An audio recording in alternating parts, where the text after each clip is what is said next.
የቀድሞ የሊዝበን ንጉስ ቪክቶር ዮኬሬሽ ወደ ቀድሞ ቤቱ ሊመለስ ነው። ነገር ግን በዚህ ሰዓት የሚመለሰው ለስፖርቲንግ ሳይሆን ለአርሰናል ጎል ለማስቆጠር ነው። በ16ቱ ዙር ተአምር የሰራው ስፖርቲንግ የውድድሩ ግዙፍ አርሰናልን በሜዳው ያስቆም ይሆን ወይስ መድፈኞቹ በሚያዝያ ወር የሚያጋጥማቸው የታወቀ መደናቀፍ ፖርቹጋል ምድር ይጀምራሉ?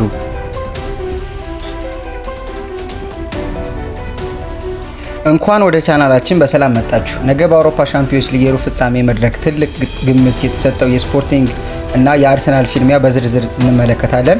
ባለፈው ዙር በቦዶ ግሊምት ላይ የማይታመን ካምባክ አድርጎ የመጣው ስፖርቲንግ አሁን ደግሞ የዋንጫው ቅድሚያ ተገማሽ በሆነው አርሰናል ላይ ሌላ ተአምር ለማድረግ አልሟል። በአንጻሩ አርሰናል በኤፍኤ ካፕና በካራባኦ ካፕ የደረሰበትን ሽንፈት የውድድር ዘመኑን እንዳይበላሸው ከፍተኛ ስጋት ላይ ይገኛል። የሁለቱ ቡድኖች ዝግጅት፣ የታሪክ የበላይነትና በጉዳት የማይሰለፉ ተጫዋቾችን ጨምሮ ሙሉ መረጃውን አሁን ይዘንላችሁን ቀርበናል። እስከ መጨረሻው አብራችሁን ቆዩ። አብራችሁን ስለምትቆዩም በጣም አድርገን እናመሰግናለን።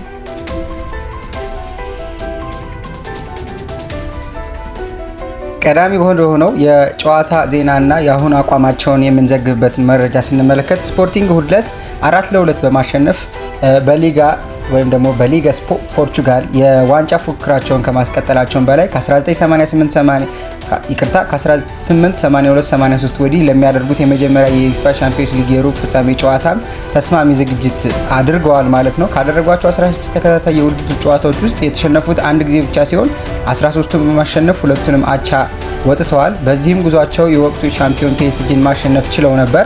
በተጨማሪ ባለፈው ዙር በቦዶ ግሊምት ላይ በድምር ውጤት 5-3 ያሸነፉበት ጨዋታ በቻምፒዮንስ ሊግ ታሪክ ከሚጠቀሱ ታላላቅ የመመለስ ታሪኮች ወይም ደግሞ የካምባክ ታሪኮች አንዱ ሆኗል ማለት ነው። ለቅርብ ጊዜ ስኬታቸው በሜዳቸው ያላቸው ጠንካራ አቋም ትልቁ መሰረት ሲሆን በዚህም የውድድር ዘመን 5 የዩኤፋ ቻምፒዮንስ ሊግ የሜዳ ጨዋታዎችን አሸንፈዋል። ይህም በዚህኛው ክፍለ ዘመን ለአንድ ፖርቹጋል ክለብ ረዥሙ ጉዞ ከመሆኑም በላይ በሁሉም ውድድሮች በሜዳቸው ያስመዘገቧቸው ተከታታይ 9 ድሎችን አጠናክረዋል ማለት ነው። ለአርሰናል ደግሞ 4 ዋንጫዎችን የማንሳት ህልም የነበረው ቢሆንም በካራባኦ ካፕ ፍጻሜ በማንቸስተር ሲቲ ከተሸነፉ በኋላ ቅዳሜ ዕለት ደግሞ በኤፍኤ ካፕ በሁለተኛ ዲቪዥን ወይም ደግሞ ቻምፒዮንሺፑ ክለብ በሳውዛምፕተን ተሸንፈው መውጣታቸው ህልማቸውን ወደ 2 ዋንጫ ብቻ አጥብቦታል። ወደ ፍጻሜ ለመጓዝ ያላቸው ጉዞ ቀላል ሊባል የሚችል በመሆኑ ገነርስ ወይም ገነሮቹ አሁን የዩኤፋ ቻምፒዮንስ ሊግ ዋንጫን ለማንሳት በትንሽ ልዩነት ቅድሚያ ተገማች ናቸው ማለት ነው። ሆኖም ወደ ግማሽ ፍጻሜ ለመድረስ ካደረጓቸው 8 የቻምፒዮንስ ሊግ ሩብ ፍጻሜ ጨዋታዎች ውስጥ 5ቱን መሸነፋቸው የሚፈጥርባቸው ስነ ልቦናዊ ጫና ለማለፍ ይኖርባቸዋል። ባለፉት 20 የቻምፒዮንስ ሊግ ጨዋታዎች ያሳዩት ድንቅ አቋም 16 ድል እና 2 አቻ እንዲሁም 2 ሽንፈት እንዲሁም በዚህ የውድድር ዘመን ካደረጓቸው 10 ጨዋታዎች 9ኙን ማሸነፋቸውና በአንዱ ብቻ አቻ መለያየታቸው ለጨዋታ ያላቸው ግምት ከፍ እንዲል ያደርገዋል ማለት ነው። አርሰናል ባለፈው ወር በነበረው የሁለተኛ ዙር ጨዋታ በኤቨሬቺ ኤዜ እና በዴክላን ራይስ ግቦች 2-0 በማሸነፍ በድምር ውጤት ሌቨርኩሰንን 3-1 በመርታት ነበር ለዚህ የቻምፒዮንስ ሊግ ሩብ ፍጻሜ መድረስ የቻለው ማለት ነው። አሁን ደግሞ በቀጥታ የሁለቱም ቡድኖች የእርስ በርስ ታሪክ እንመለከታለን። ስፖርቲንግ እስካሁን ከአርሰናል ጋር ባደረጋቸው 7 ግንኙነቶች ውስጥ ድል አልቀናውም። 4 አቻ ሲወጡ 3ቱን ሽንፈት አስተናግዷል ማለት ነው። ይህም ባለፈው የውድድር ዘመን በሜዳቸው የደረሰባቸውን የ5-1 ሽንፈትን ታሪክ ያካተተ ይሆናል ማለት ነው። ሆኖም አርሰናል በዩኤፋ ቻምፒዮንስ ሊግ ኖክአውት ስቴጅ ጨዋታዎች በፖርቹጋል ተቃዋሚዎች ላይ እስካሁን የሜዳው ውጭ ድል አላስመዘገበም። 4 አቻና 2 ሽንፈት ገጥሞታል ማለት ነው። ስለዚህ በዚህ ውድድር ውስጥ በዚህ ጨዋታ ከበድ ያለ ፈተና ሊገጥመው እንደሚችል ይጠበቃል ማለት ነው። ትኩረት በጣም የሚሹ አሃዛዊ መረጃዎችንና ተከታታይ ውጤቶችን ስንመለከት ደግሞ ስፖርቲንግ በዚህ የውድድር ዘመን በዩኤፋ ቻምፒዮንስ ሊግ ያስቆጠራቸው ግቦች 20 ሲሆኑ ከ20ዎች ውስጥ ደግሞ 14ቱ የተመዘገቡት ከረፍት መልስ ነው ማለት ነው። ይህም የሚያሳየው የዚህ ክለብ ፕላን ቢ ወይም ደግሞ ከረፍት በኋላ ያላቸው እሳቤ ታክቲካቸውን የመቀያየር አዝማሚያቸውና የመስራቱ ነገር በጣም የተሳካ ነው ማለት ነው። በዚህ የውድድር ዘመን ስፖርቲንግ ካደረጓቸው የዩኤፋ ቻምፒዮንስ ሊግ ጨዋታዎች መካከል 9ኙ ከ2.5 በላይ ግቦች የተቆጠሩባቸው ነበሩ ማለት ነው። ይህ እንግዲህ ኦፕን ፕሌይ ነው ማለት ነው። ብዙ ጎሎች የሚቆጠሩበት ጨዋታ ነው የሚያደርገው ማለት ነው። በዚህ በአሁኑ በያዝነው የቻምፒዮንስ ሊግ አመት ስፖርቲንግ ማለት ነው። አርሰናል ባደረጓቸው ያለፉት 6 ጨዋታዎች በእያንዳንዱ ጨዋታዎች ልክ 2 ወይም 3 ግቦች ብቻ ተመዝግበዋል ማለት ነው። ከአርሰናል ያለፉት 7 ተከታታይ የሜዳ ውጭ ጨዋታዎች መካከል 6ቱ ሁለቱም ቡድኖች ግብ ያስቆጠሩባቸው ናቸው ወይም ነበሩ ማለት ነው። በዚህ መሰረት አርሰናል ከሜዳ ውጭ ግብ የሚቆጠርበት ቢሆንም ግን ግብ የማስቆጠር አቅሙም ከፍተኛ እንደሆነ ማየት ይቻላል ማለት ነው።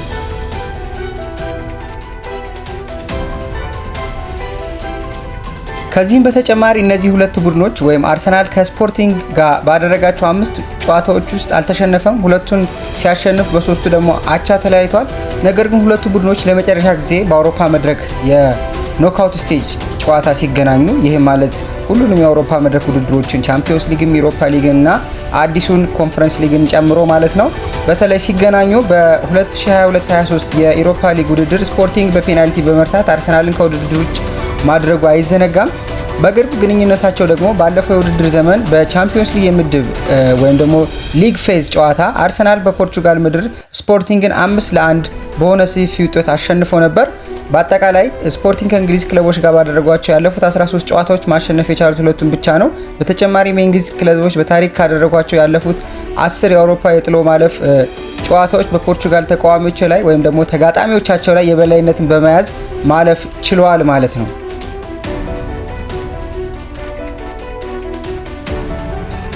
ውድ አድማጮቻችን እስኪ ከዚህ በፊት የነበረ ታሪካቸውን ያነሳንበትን ክፍል እናቆምና አሁን ደግሞ ስለ እያንዳንዱ ክለብ እናውራ።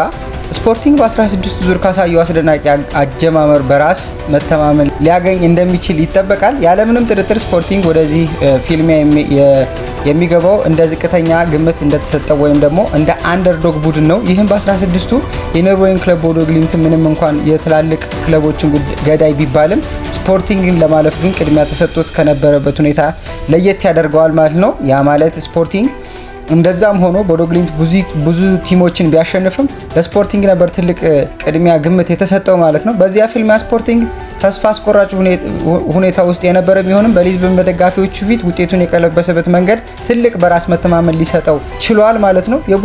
የቡድኖቹ ክብደት ደረጃ ምንም ይሁን ምን በመጀመሪያ ዙር የደረሰብን የሶስት ዙር ሽንፈት ቀልብሶ ማለፍ ትልቅ ወኔን መንፈስንና ብቃትን ይጠይቃል። ስፖርቲንግ ደግሞ እነዚህን በከፍተኛ ሁኔታ በተግባር አሳይቷል ማለት ነው። አርሰናል እንደ ቦዶ ግሊምት ወደ ኋላ ፈግፍጎ እንደማይከላከል ግልጽ ነው።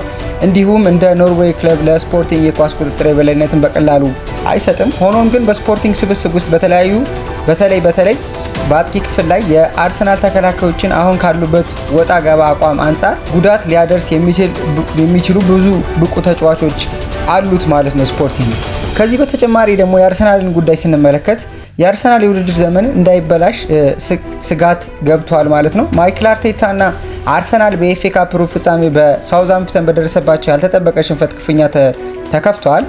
የዚህ መጀመሪያ ዙር ጨዋታ ውጤት ካልቀናቸው አርሰናል ያለ ድል 3 ተከታታይ ጨዋታዎችን ይህም በ3 ተከታታይ የውድድሩ ምዕራፎች ላይ በ3 የተለያዩ የውድድሩ አይነቶች ላይ ያጋጥመዋል ማለት ነው። በአርቴታ እና በተጫዋቾቹ ላይ የሚፈጥረው ጫና ደግሞ ከፍ እንዲል ያደርጋል ማለት ነው። ምንም እንኳን የፔፕ ጋርዲዮላ ቡድን አንድ ቀሪ ጨዋታ ቢኖረውም አርሰናል በፕሪሚየር ሊግ ከማንቸስተር ሲቲ በ9 ነጥብ ርቀት ይገኛሉ።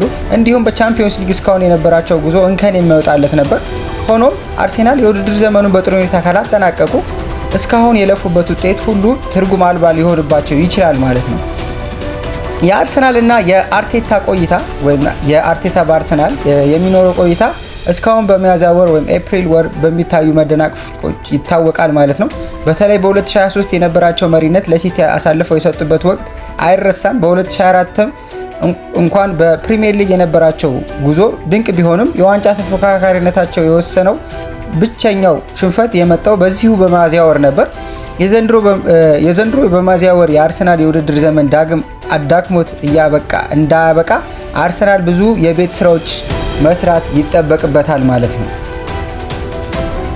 ከዚህም በተጨማሪ አርሰናሎች በጉዳት የታመሰ ቡድን ነው ያላቸው። በጣም ወሳኝ ተጫዋቾቻቸው ጉዳት እያጋጠማቸው ይገኛል።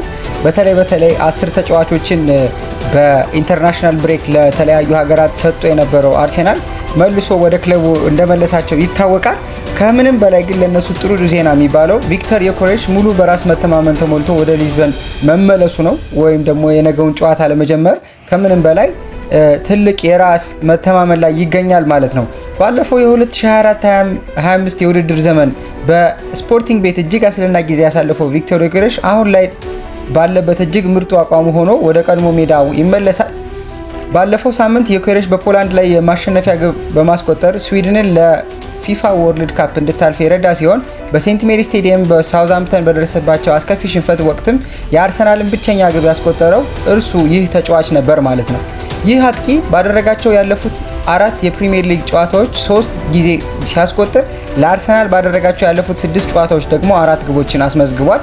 እሱ አሁን ላይ በጥሩ ብቃት ላይ የሚገኝ ተጫዋች ሲሆን ስፖርቲንጎችም የእርሱን ማንነትና አቅም በሚገባ ያውቁታል።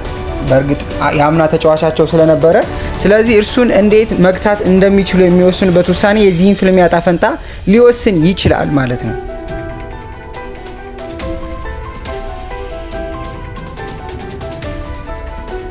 ውድ አድማጮቻችን እስኪ አሁን ደግሞ የሁለቱን ክለቦች ግምታዊ አሰላለፍ እንመልከት። በስፖርቲንግ በኩል ያው የተለመደው 4-2-3-1 አሰላለፍ ይኖራል ተብሎ ይጠበቃል። በበረኛ ላይ ሲልቫ፣ እንዲሁም በቀኝ መስመር ተከላካይ ፍራንሴንዳ፣ ኮሬዝማ፣ ኢንሲያው እና አራሆ ያሉ ሲሆን ሆልዲንግ ሚድፊልድ ላይ ብራንጋንካ እና ሞሪንታ፣ እንዲሁም ደግሞ ከፊት 3 የሚሆኑት ደግሞ 10 ቁጥር ላይ ትሪንካሆ ሆኖ ጋታሞ እና ጎንካልቬስ አሉ ማለት ነው። በፊት አጥቂነት ስኬታማው ተጫዋቻቸው ሉዊስ ሱዋሬዝ አለ ማለት ነው። በአርሰናል በኩል እንዲሁ 4-2-3-1ን ይዞ ይገባል ተብሎ ይጠበቃል የሚኬል አርቴታ ቡድን። በበረኝነት የሚጠበቀው ራያ ነው። በተከላካይ ዩሊያን ቲምበር አለ የሚደርስ ከሆነ፣ ካልሆነ ሳሊባ እና ሙስኬራ እንዲሁም ካላፊዮሪ፣ ዙቢሜንዲ እና ራይዝም ግሪን ላይት ሰጥቷል እና ራይስ ሆልዲንግ ሚድፊልድ ላይ ይኖራል ተብሎ ሲጠበቅ ማዱኬ በቀኝ ፍላንክ እንዲሁም ደግሞ ካይ ሃቨርትዝ 10 ቁጥር ቦታን በመያዝ እንዲሁም ጋብሪኤል ማርቲኔሊ በግራ በኩል 10 ቁጥር የግራ በኩል ተመላላሽ ወይም ደግሞ ይቅርታ የግራ በኩል አጥቂ ሆኖ ወይም መስመር ተጫዋች ነው ይጀምራል። ከፊት በኩል ደግሞ አሁን ላይ በጥሩ የራስ መተማመን ላይ የሚገኘው ቪክቶር ዮኬሬሽ ይኖራል ተብሎ ይታሰባል። ወደ ማይክል አርቴታ አስተያየት ስንሄድ ደግሞ መደንገጥ የለብንም፣ ቡድኑ ከመቼውም በላይ ተርቧል የሚለውን አስተያየት ሰጥተዋል ማለት ነው። የአርሰናሉ አለቃ ማይክል አርቴታ ከደረሰባቸው ሽንፈት በኋላ ምን አይነት ስሜት ውስጥ ቡድኑ እንደሚገኝ ለተጠየቁት ጥያቄ ማይክል አርቴታ የሚከተለው ምላሽ የሰጡ ሲሆን በአሁኑ ሰዓት ከመቼውም በላይ ተርበናል፣ ተነሳሽነታችንን በጣም ጨምሯል ሲሉ ያለውን ሁኔታ አስረድተዋል። ድንጋጤ እንዲሰማን መፍቀድ የለብንም የሚሉት አሰልጣኝ ማይክል አርቴታ ግልጽ መሆኑ በጣም አስፈላጊ ነው ብለዋል። አክለውም የተፈጠረው ነገር ምክንያት በደንብ መረዳትና ለማሻሻል መስራት አለብን፣ ይህንንም ነው ማድረግ ያለብን ነው ያሉት ማይክል አርቴታ። እንግዲህ ውድ አድማጮቻችን አሰላለፉን ይሄን ነው ካልን እስኪ በጉዳት ምክንያት የሚቀሩትን ተጫዋቾች እናንሳ። በስፖርቲንግ በኩል 4 ዋና ተጫዋቾቻቸው በጉዳት ምክንያት አይሰለፉም። ምናልባት ቋሚ ላይሆኑ ይችላሉ፣ ግን 4 ተጫዋቾች እንደማይደርሱ ነው የሚያመለክተን ያለን መረጃ። ኑኖ ሳንቶስ በሃምስትሪንግ ወይም የግርጌ ጡንቻ ጉዳት ምክንያት አይሰለፍም። ይህ ተጫዋች አጥቂ ነው። እንዲሁም ደግሞ ፎቲንስ ላዶኒስ አጥቂ ሲሆን በጉልበት ጉዳት ምክንያት እሱም አይሰለፍም። ጆቫኒ ኳንዳ ደግሞ ይሄ በግራ በኩል የሚሰለፍ የግራ መስመር ተከላካይ ተጫዋቻቸው በብዙ የአውሮፓ ክለቦች እንደሚፈለግ ይታወቃል። እርሱም ቢሆን በእግር እጣት ወይም ደግሞ በእግረ እግር ጉዳት ምክንያት አጠራጣሪ ነው ማለት የመሰለፍ ሁኔታ። ሌላ ደግሞ ሉዊስ ጓልሃርም አጥቂ ሲሆን በጡንቻ መሳሳብ ወይም ስትሬን ምክንያት የመሰለፉ ነገር አጠራጣሪ ነው። ከስፖርቲንግ የጉዳት ዝርዝር ወጣ ስንል ወደ አርሰናል ስንመለስ ሊስቱን ረዝሞ እናገኘዋለን። በተለይ ከጋብሪኤል ማጋሌሽ ስንነሳ በጉዳት ምክንያት መሰለፉ የሱ አጠራጣሪ ነው። ፒሮ ኢንካፒየም በጡንቻ ጉዳት ምክንያት የመሰለፉ ነገር እንዲሁ እርግጠኛ ወይም አያስተማምንም።